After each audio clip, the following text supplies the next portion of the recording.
இந்த அரசியலுக்கு என்ன குறை? குடும்ப அரசியலா மாறி இப்ப மக்கள் அரசியலா இருக்கு. இப்ப இருக்க எம்எல்ஏக்கள் எல்லாருமே 10-15 வருஷம் ஆண்டவங்க எல்லாம் கிடையாது. ஏதோ அவங்க தெரிஞ்சு தடுமாறி ஒரு அரசியல்ல வந்திருக்காங்க. அவங்கள நீங்க இப்படி காலை வெளிச்செல்லாம் விடக்கூடாது, அவங்கள தட்டி தூக்கி விடணும் அப்படின்னு சொல்றாரு பாத்தீங்களா? இவர் மனுஷன்யா.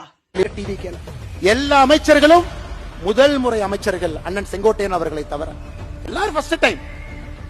கொஞ்சம் தடுமாறத்தான் செய்வாங்க.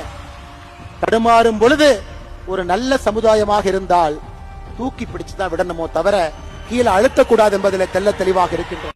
அண்ணாமலை எங்க இருக்கன? நீ வரணும், நீ வான. ஒவ்வொரு துல்லியமா ஹாஸ்பிட்டல்ல இருந்து ரேஷன் கார்டுல இருந்து ஒவ்வொரு அந்த கவர்மெண்ட் ஸ்கூலு இந்த அளவுக்கு கீழே போயிருக்கு. அதெல்லாமே நம்ம பார்க்கணும். இதெல்லாமே இப்ப ஏற்றத்தாழ்வு நிலைமையில இருக்கு. எல்லாமே சரி செய்யணும் அப்படின்றத அவ்வளவு துல்லியமா அவ்வளவு கணக்கு வழக்கா சொல்றாரு. அதுதான் நான் சொன்னேன், இந்த மனுஷன் பயங்கரமான அறிவாளின்னு.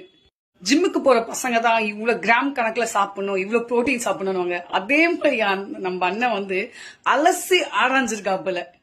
அடுத்த ஆண்டு டிவிக்கு அரசு 80,000 கோடிக்கு குறையாம தான் கடன் வாங்க போறாங்க. 10 லட்சம் கோடி கடன், 2.25 லட்சம் கோடி ரேஷன் கார்டு கணக்கு போடுங்க.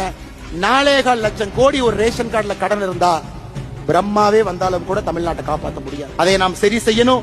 நல்ல தலைவர்களை தேர்ந்தவர்களை கொண்டு வந்து உட்கார வைக்கணும். நம்முடைய பொறுப்பு அங்க இருக்குது. 2020 50% கல்லூரிக்கு போனாங்க. இந்தியாலேயே நாம தான் நம்பர் 1 கிராஸ் என்ரோல்மெண்ட் ரேஷியோ. 50% உயர்கல்வி. இன்னைக்கு அது 46 மாறி இருக்கிறது. அதுவும் பிரச்சனை, சரி பண்ணணும். 2024-25 அரசு பள்ளியில 45 லட்சம் பேர் படிச்சாங்க.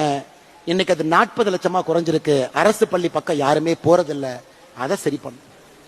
இன்னைக்கு தமிழ்நாட்டில் சராசரியாக ஒரு நோயாளிக்கு சிகிச்சைக்கு தேவையான பணம் 44,535 ரூபாய். இங்க டாக்டர் இருக்காங்க.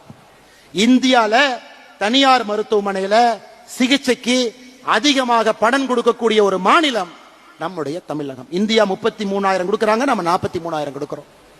அப்ப தமிழ்நாட்டில் நம்முடைய ஆட்சி வரும் பொழுது அரசு ஆரம்ப சுகாதார நிலையத்தில் வேர்ல்டு கிளாஸ் எனக்கு ஒண்ணு புரியலன்னு, இந்த அளவுக்கு நீங்க செலவு பண்ணி இந்த அரசியல் ரொம்ப ஆரோக்கியமான அரசியல், இவங்க கூட நம்ம கை கோர்த்து நின்று நம்ம தமிழ்நாட்டை மேல முன்னுக்கு எடுத்துட்டு வரணும் அப்படின்னு சொல்றேன்னா அண்ணா நீ வேற லெவல்ல உண்மையா.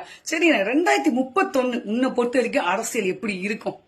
2031 மற்றும் ஒரு மிகப்பெரிய ஆட்சி மாற்றத்தை அவங்க ஏற்படுத்த தான் போறாங்க. அதுல யாருக்கும் எந்த விதமான சந்தேகம் வேண்டாம். மாற்றம் வேண்டும் என்று நினைக்கிறாங்க. அரசியல் அப்படின்றது எவ்வளவு பெரிய விஷயம் தெரியுமா? அரசியல்னா ஐயோ சொன்னாலே பாவம் அப்படின்னு சொன்னவங்க மத்தியில அடி செருப்பால எவன் அவன் சொன்னதா அப்படின்னு சொல்லி